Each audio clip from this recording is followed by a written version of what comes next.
you know you wanted to be superintendent? Oh, I could see that when I was a principal, I knew that I wanted to head that direction. Where were you a principal at? Where? Yeah. Here. Okay. For 8 years, I was the junior high principal, and then I moved up north to DeKalb, and I was high school principal there at DeKalb High School for 4 years. Okay. And then I became an assistant superintendent, and then moved into the superintendency. And where were you superintendent in? I was in Morton. Morton, that's what I thought. From 2012 to 2017. And now you're back home.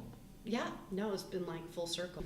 Is this your home? Do you feel like it's your home? Yeah, I mean, I was born and raised in Colorado, Okay. but my husband's family has deep roots in Champaign County. Okay. So Jay grew up in central Illinois, so it feels like home. We lived in Mahomet for 8 years. My kids went to school here when they were little. 2 of them did.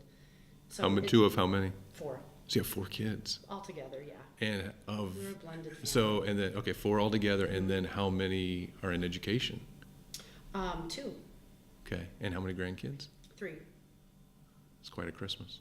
I'm blessed beyond what I deserve. So you have a good balance. I mean, you got to balance that whole thing, right? I mean, superintendent is not a 40-hour-a-week job. It is not. I appreciate that question. I mean, I do believe the public generally understands that none of us who work here, not just me, it's not a 40-hour-a-week Right. job. Teachers do not get summers off. Right. Everybody here gives more than Right.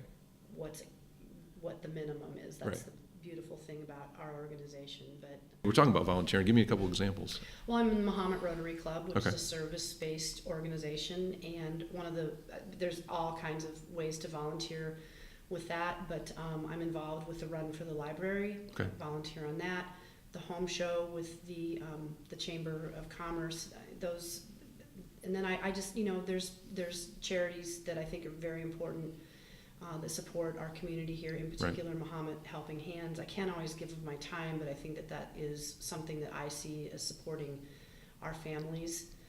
Okay, so you bring up a good point. Let's say I brought Jay in here, and we had him a cup of coffee, and I was to say, how would you describe your wife? What would he say? He's kind of a quiet guy, but at the same time, I'm sure if I asked the right question, he would. My husband has just been a rock and a support for my career, and so he would say something really nice, and I know that marriage is a lot of work, and How many years you been married to 28. Jay? 28 years. Congratulations. Yeah, it's flown by Yeah. most times. Yeah. He's not the one being interviewed here. You are. No, What do you mean I get that, and I applaud those words. I don't want to diminish it, but when you say he's my support, help me understand. I mean, just give me a little bit more. Well, I mean, at the top of the list is loves me unconditionally. Okay. So that's important, but a great listener, understands some of the things I go through. In my jobs, he's a great dad and stepdad and grandpa. I think my husband would describe me as a hard worker. Good. I think he would describe me as compassionate. I think he would describe me as stubborn. I think he would say I often want to be right. I'm not going to deny that. That's awesome. There's nothing wrong with that. That's okay. But so those are some of the things I think he would say. But I think one thing I think he would say that would mean the most to me is a devoted and loving mom and grandma. Okay. Now, one of the things that, as an outsider looking in, one of the things that sets you guys apart is the quality of your teachers. Agreed. What would you want them to say about their opportunity to teach here? Because there are other teachers are in high demand and stuff like that. Yeah. So what would you want them to say about their opportunity here? Oh, I would want them to say, I would want them to feel and also be able to articulate that they feel trusted to do their job. They feel that their professional judgment is honored and that they're the experts in the classroom. They've been trained to work with whatever age they're working with or whatever subject area that they're teaching. I would want them to say that there are opportunities to continually grow, learn, and improve. None of us are ever done doing that. So I would want all of our staff, but in particular teachers, to feel that way, and also that not to be afraid of failure. Okay. and not to be afraid to try new things and That's learn hard. from mistakes and take some risks to try innovative and new things. And that's hard in a world where you're under a microscope as a public servant. Yeah. Yeah. Failures don't feel great. People are watching everything you do and sharing yeah. everything you say. Yeah, and so I want to hopefully create an environment where that's okay and acceptable, because that's what we're trying to pass on to our students. So, I knew you're the former superintendent, Mm-hmm. and one of the comments he made just as he was leaving and passing the baton was this: everybody comes to Mahomet initially, or as a component, is the schools. At least it's a big component. It's an attraction, and he feels whether you're whatever rating system you want to use, it's one of the best in downstate Illinois, if not in the state of Illinois, for many reasons that you've already talked about. He said it's one thing to get to the top, but it's another thing to stay there. Mm-hmm. What does that mean to you? Well, some of those rankings that we see that put us in the top our high school in the top 50 in the state. I mean, there is no doubt those are wonderful accolades to receive and be acknowledged for, and I'm sure that those are some of the reasons our schools are attractive.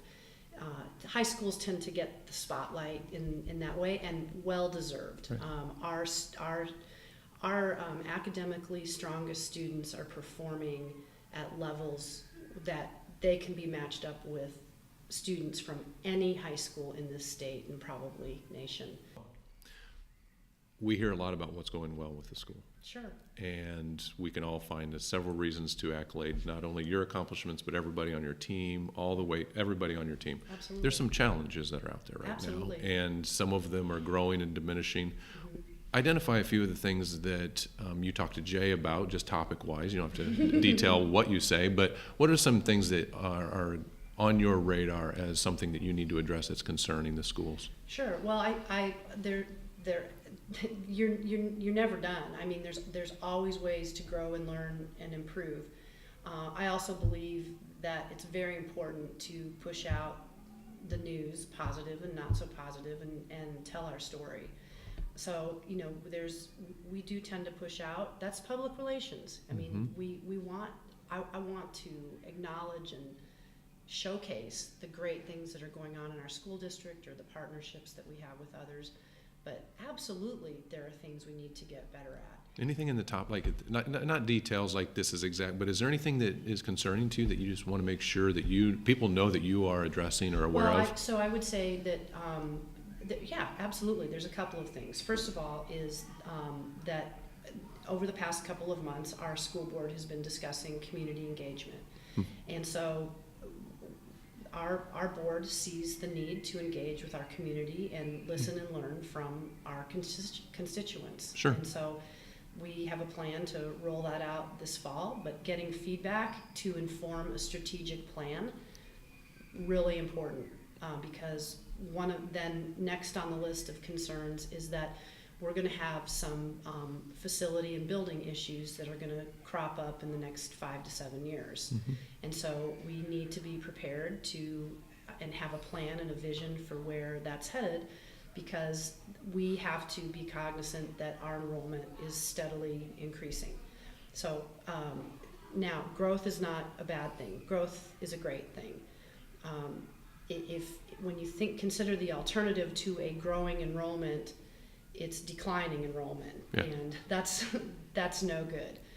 So the community is growing, the enrollment in the school is growing, but the other things that are growing, which is very positive news, is the property values in Mahomet.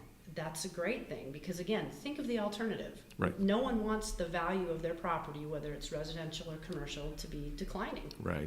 That's not good for schools or the economy or anything. So that's a positive, but one of the challenges that we have is making intentional, informed, balanced decisions about how to manage our increases in enrollment and our space needs with the resources that we have. Okay. One of the things I know that you do is you go to meet with other superintendents, mm-hmm. and you're well known in the education. I've heard that you're very well known in the state of Illinois for your, being who you are. But if you were at like a dinner with a bunch of other of your peers, other superintendents, and they said, well, what makes Mahomet Seymour so different? Give us that quick, almost like an advertising tag. How would you describe Mahomet as being different than their schools? Not in a you're bad, we're good, but how would you describe us? Well, my predecessors did an excellent job in pulling us out of some rather dire financial situations, 2010, 2011. I commend them. I commend our current school business official, Trent Nuxall. And throughout that, our tax rate has remained steady for 20 years. So if I were to dial up something that's pretty unique about a school district, that's amazing. Yeah. Now, that doesn't mean that people's property taxes have remained steady. They haven't. Property taxes are going up because people's property is increasing in value. Let me ask you though. You've talked about two big things that go into almost everything you've talked about: the needs of the kids and the students, or the teachers, and the business. Right? Yes. I mean, you have to be a great educator, but you're CEO. Right? Yes. How do you Yeah. because some people are much more on the business side of this, some more Sure. on their especially if they have a parent, the kid side. Sure. How do you balance that? Because every decision you make, I've heard your responses, has touched both of those venues. How do you balance that? Surround yourself with excellent people. Okay, smart, yeah. That I learned from, who are experts in their area.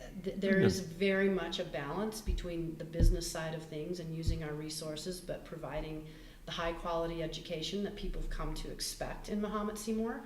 And going back to your other question about what makes it unique, I just think we have a really unique blend of the location of this community is amazing. The people are amazing, supportive parents, amazing teachers, kids who come to school ready to learn. And we've also, I think, provide a great level of support for students who need support. We can always do better in that area. Good. If I can speak to that for just a minute, Please, I would just yeah. say that a challenge that we have that I would say would be a common theme among superintendents getting together is that we're all very challenged by the social emotional issues that our students are bringing to school every day. Day by day. Yeah. So is there anything that people don't know about Lindsey Hall that you were like, man, if they just knew I like or do? Oh boy. Put you on I'm the sure- spot. Yeah, I love my job, but I also treasure time at home and my family Very and good. quiet time and solitude. And we're not like super social people. I mean, I spend my off time resting, and when I say resting, I mean that like in the deepest sense of the word. Right. Yeah. And Unplugged and unplugged, resting in faith, resting in love. It's awesome. I will tell you that I've only known you a couple of years, but you're very approachable, and you do listen to a lot of people. And we all have our evaluation from the outside. We're all Monday morning quarterbacks Sure. on what you could do different. But anybody who is at the top which this school district is, I just want to say thank you, because sometimes it is a thankless job. You get both good and bad responses from people, but I can tell you that as an active business person in this community, I appreciate that the schools are attracting and growing and building the quality of life here in Mahomet. That only helps my business. That only helps relationships and other people's families. I mean, just all around. That's what community really means. And for you to be leading the effort in that regard, I just want to say thank you. Well, And for the time you've given me here today. Thank you. I am honored to be in this position. Yeah. I mean, it's just I feel like that word doesn't even really bring the right amount of meaning to it, but I love working here, and it's just a partnership to make the whole community better.